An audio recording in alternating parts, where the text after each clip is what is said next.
नमस्कार दोस्तों, आपका स्वागत है। आज की बड़ी खबरों में मुख्य समाचार जानेंगे। एक एक करके हर वो खबर आप तक पहुंचाएंगे जो खबरें जानना आपके लिए बहुत ही जरूरी है। तो दोस्तों, खबरों की तरफ चलने से पहले आपसे एक रिक्वेस्ट है, अगर आप लोग भी चुनावों में ईवीएम का बहिष्कार करते हैं और बैलेट पेपर से चुनाव होते हुए देखना चाहते हैं तो वीडियो को लाइक करके चैनल को सब्सक्राइब करके अपना समर्थन दर्ज करवाइए। स्टालिन ने मोदी सरकार को दिखाई आंख, बोले बनते ही सरकार कृषि कानूनों के खिलाफ पास करेंगे प्रस्ताव। जी हां दोस्तों, दिल्ली में चल रहे किसान आंदोलन को 3 महीने से ज्यादा का वक्त हो चुका है। किसानों की समस्या को सुलझाना तो दूर, सरकार उनकी समस्याओं को सुनने में भी दिलचस्पी नहीं दिखा रही है। खुद को गरीबों और किसानों का मसीहा बताने वाले मोदी चुनाव प्रचार में एक राज्य के बाद दूसरे राज्य के दौरे पर हैं। सरकार तक अपनी बात पहुंचाने के लिए किसान नेता भी कई राज्यों में किसान महापंचायतों का आयोजन कर रहे हैं। इसी बीच तमिलनाडु राज्य से किसानों के लिए एक बड़ी खबर सामने निकल के आई है। खबर के मुताबिक तमिलनाडु में डीएम के प्रमुख और विपक्ष की तरफ से मुख्यमंत्री पद के उम्मीदवार बने स्टालिन ने कहा कि राज्य में उनकी सरकार बनते ही सबसे पहले वे मोदी सरकार द्वारा लागू किए गए तीनों नए कृषि कानूनों के खिलाफ विधानसभा में प्रस्ताव पारित करेंगे। उन्होंने कहा कि पंजाब, केरल और पश्चिम बंगाल में तीनों कृषि कानूनों के खिलाफ प्रस्ताव पारित किए हैं, लेकिन तमिलनाडु सरकार ने ऐसा नहीं किया। उन्होंने राज्य के किसानों के साथ धोखा किया। इसके साथ ही डीएम के प्रमुख ने मोदी सरकार द्वारा लाए गए नागरिकता संशोधन कानून यानी कि सीएए का मुद्दा भी उठाया। दोस्तों, आपको बता दें कि तमिलनाडु में विधानसभा की कुल 234 सीटें हैं और तमिलनाडु में एक ही चरण में चुनाव होने वाले हैं। 6 अप्रैल को तमिलनाडु में विधानसभा चुनाव के लिए मतदान किया जाएगा। एक और बड़ी खबर जानते हैं दोस्तों। पंजाब में बीजेपी विधायक के बाद अब जी न्यूज के मालिक सुभाष चंद्रा पर फूटा किसानों का गुस्सा, कैंसिल हुआ कार्यक्रम। बीते दिनों पंजाब के मुक्तसर जिले में किसान आंदोलन कर रहे प्रदर्शनकारियों को उपद्रवी बताने वाले भाजपा विधायक अरुण नारंग की जमकर पिटाई की गई थी, जिसका वीडियो सोशल मीडिया पर वायरल हुआ था। बताया जाता है कि भाजपा विधायक अरुण नारंग की पिटाई के बाद जी न्यूज के मालिक और राज्यसभा सांसद सुभाष चंद्रा को भी चेतावनी जारी की गई है। दरअसल हरियाणा के हिसार में बीते 28 मार्च को सुभाष चंद्रा एक कार्यक्रम के लिए आने वाले थे, लेकिन उसे कैंसिल कर दिया गया था। सुभाष चंद्रा हिसार में एक समारोह करने वाले थे। उससे पहले सैकड़ों की संख्या में किसानों ने समारोह स्थल का घेराव किया और सुभाष चंद्रा का प्रोग्राम कैंसिल करवा दिया। इसके बाद समारोह आयोजनकर्ताओं ने किसानों से जी न्यूज के मालिक सुभाष चंद्रा को बुलाने के लिए माफी भी मांगी। जी न्यूज किसानों को लेकर नफरत फैलाने की कोशिश कर रहा था। अब किसानों ने उसे अच्छा जवाब दिया है। ये बड़ी खबर निकल के आई है दोस्तों। एक और खबर जानते हैं। तमिलनाडु में सत्तारूढ़ एआईएडीएमके की मुश्किलें बढ़ी, चुनाव से पहले बागी हुए पार्टी के कई बड़े नेता। तमिलनाडु में सत्तारूढ़ एआईएडीएमके पार्टी ने पार्टी विरोधी गतिविधियों के लिए अपने 8 नेताओं को पार्टी से निकाल दिया, जिनमें पूर्व सांसद भी शामिल हैं।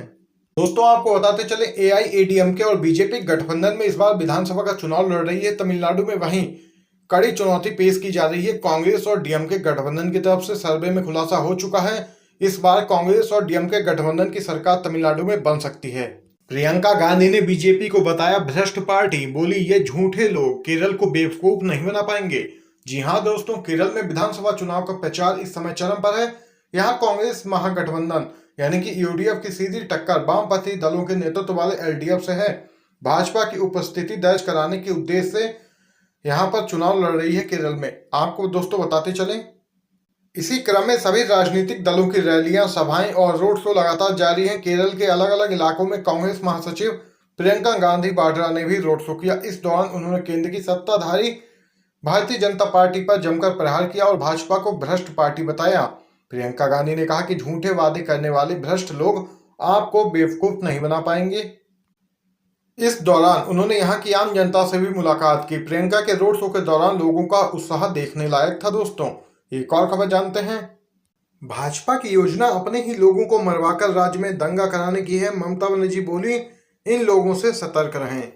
दोस्तों, बताते चलें, पश्चिम बंगाल की सीएम ममता बनर्जी ने बीते मंगलवार को आरोप लगाया कि भाजपा शासित राज्यों के पुलिस बल नंदीग्राम विधानसभा सीट के मतदाताओं को भयभीत कर रहे हैं।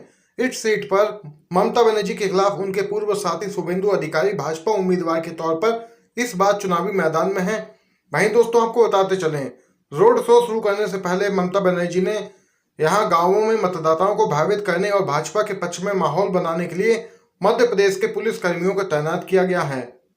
बहरहाल उन्होंने कहा कि वह नंदीग्राम सीट से अपनी जीत को लेकर आश्वस्त है। साथ ही उनकी पार्टी लगातार तीसरी बार सत्ता में भी आएगी। वहीं ममता बनर्जी ने लोगों से अपील की है कि वे 1 अप्रैल को होने वाले चुनाव से पहले नंदीग्राम में सांप्रदायिक दंगे भड़काने की किसी भी कोशिश के खिलाफ सावधान रहें। उन्होंने भगवा पार्टी का नाम लिए बिना कहा उनकी यानी कि भाजपा की अपने ही लोगों को मरवाने और इसे हमारी हरकत बताकर दंगा कराने की योजना है। यह जानकारी हमें मिली है, सावधान रहिए। देख सकते हैं सीएम ममता बनर्जी ने बीजेपी पर बोला है जोरदार तरीके से हमला।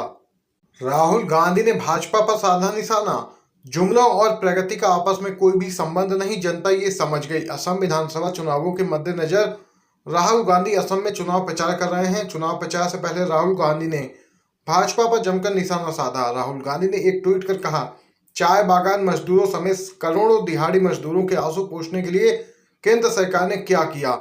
जुमलों और प्रगति का आपस में कोई भी संबंध नहीं है, जनता ये समझ गई है।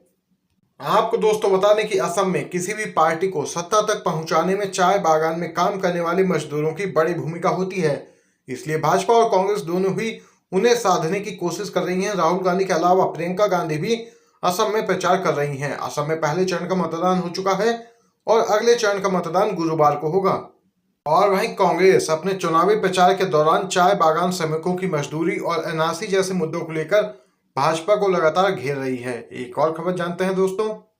पीएम मोदी की बांग्लादेश यात्रा के खिलाफ चुनाव आयोग पहुंची टीएमसी, पोल पैनल से की है ये मांग। पश्चिम बंगाल चुनाव के दूसरे चरण से ठीक पहले सत्ताधारी टीएमसी ने सीधे प्रधानमंत्री मोदी के खिलाफ मोर्चा खोल दिया है। पार्टी ने चुनाव आयोग को खत लिखकर पीएम की बांग्लादेश यात्रा को चुनावी आचार संहिता के खिलाफ बताया और उनके खिलाफ सख्त कार्रवाई करने और उनके चुनाव प्रचार करने पर रोक लगाने की मांग की है।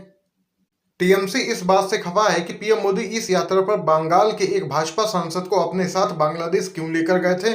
तृणमूल का आरोप है कि पीएम मोदी की यह यात्रा बंगाल के कुछ विधानसभा क्षेत्रों में वोटिंग पैटर्न को जानबूझकर प्रभावित करने के लिए हुई है। बड़ी बात यह है कि टीएमसी ने पीएम के खिलाफ जो चिट्ठी लिखी है उसकी भाषा बहुत ही सख्त है। टीएमसी खासकर पीएम मोदी के बांग्लादेश के औराकांडी जाने को लेकर नाराज है और उसका आरोप है कि इसकी योजना जानबूझकर बंगाल के कुछ इलाकों के वोटरों को प्रभावित करने के लिए बनाई गई।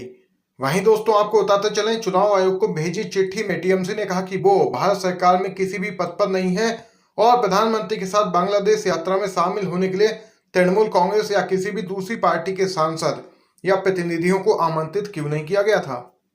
सत्तारूढ़ दल के खिलाफ कार्रवाई वाली धाराओं को ईसीआई ने भुला दिया। बीजेपी की जगह अखबार को नोटिस पर नेता का तंज। जी हां दोस्तों, असम विधानसभा चुनाव के प्रथम चरण में सभी 47 सीटों पर जीत का दावा करने वाले भाजपा के विज्ञापन को छापने पर चुनाव आयोग ने असम के 8 अखबारों को नोटिस जारी किया है। हालांकि इस मामले में भाजपा को चुनाव आयोग की तरफ से कोई भी नोटिस नहीं जारी किया गया है। और वहीं इस मसले पर कांग्रेस के नेता रणदीप सिंह सुरजेवाला ने तंज कसते हुए कहा कि चुनाव आयोग ने सत्तारूढ़ दल के खिलाफ कार्रवाई करने वाली धारा को भुला दिया है। दरअसल भाजपा ने बीते रविवार को असम के 8 समाचार पत्रों में यह विज्ञापन दिया था कि वह 27 मार्च को हुए प्रथम चरण के चुनाव में सभी सीटें जीत रही है, जिसके बाद असम कांग्रेस ने मुख्यमंत्री सर्बानंद सोनोवाल, भाजपा के राष्ट्रीय अध्यक्ष जेपी नड्डा, असम भाजपा अध्यक्ष रंजीत कुमार दास के साथ सभी 8 अखबारों के खिलाफ चुनाव आयोग में शिकायत दर्ज कराई थी। आरजेडी नेता का तंज, बीजेपी मंत्री पीयूष गोयल के रोड शो में सिर्फ रोड ही क्यों दिख रही है। जी हां दोस्तों, केरल विधानसभा चुनाव के लिए प्रचार करने भारतीय जनता पार्टी के नेता और केंद्रीय मंत्री पीयूष गोयल कोची पहुंचे थे, जहां पर उन्होंने एक रोड शो किया।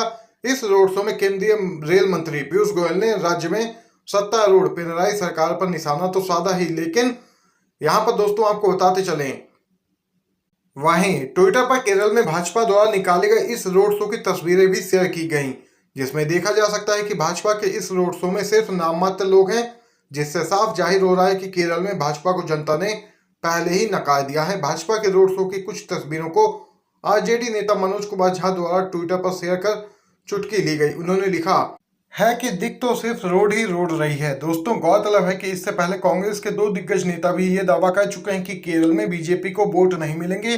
राज्य में सिर्फ एलडीएफ और यूडीएफ के बीच ही मुकाबला होने वाला है। एक और खबर जानते हैं। तेजस्वी यादव ने बोला नीतीश सरकार पर हमला, कहा बिहार में भारी लूट, ब्लॉक से लेकर सचिवालय तक भ्रष्टाचार।